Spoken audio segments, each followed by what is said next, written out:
वांद्रे पूर्वेमधील गरीबनगरमधील अवैध मशिदीवरील तोडकामाचा बदला घेण्यासाठी मुंबई पोलीस आणि सुरक्षा दलांवर हल्ल्याचा कट रचण्यात आला होता अशी धक्कादायक माहिती दिल्ली पोलिसांच्या तपासामध्ये उघडकीस आली आहे। अटक केलेल्या दहशतवाद्यांनी गरीबनगर परिसर आणि दादर रेल्वे स्थानकाची रेकी करून त्याचे व्हिडिओज पाकिस्तानमधील हँडलर्सना पाठवलेले होते। हा कट ISI अंडरवर्ल्डचा मुन्ना झिंगाडा आणि पाकिस्तानी गँगस्टर्सनी रचलेला होता। दिल्ली स्पेशल सेलने कुर्ला आणि मुंब्र्यातून दोघांना अटक केली आहे। फरार आरोपी हुजैफाचा शोध सुरू आहे।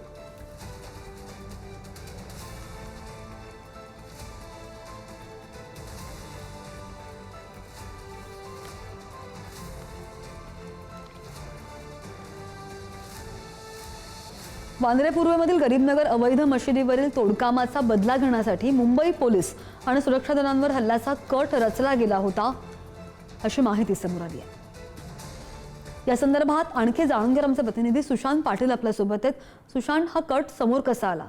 गेल्या आठवड्यात जी गरीबनगरमध्ये आठवडाभर चालू होती कारवाई, तोडक कारवाई, त्या संबंधी बदला घ्यायचा होता आणि हा दिल्ली पोलिसांच्या तपासात उघड झालाय हा कट।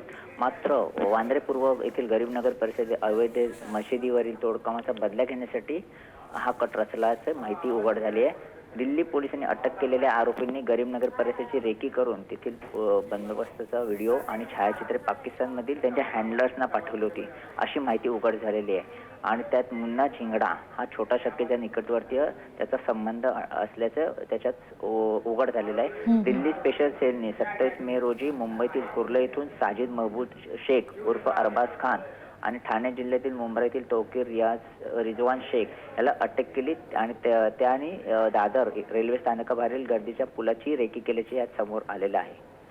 त्यामुळे आता आणि त्यात हुजैफा याचा शोधही सुरू आहे या प्रकरणी।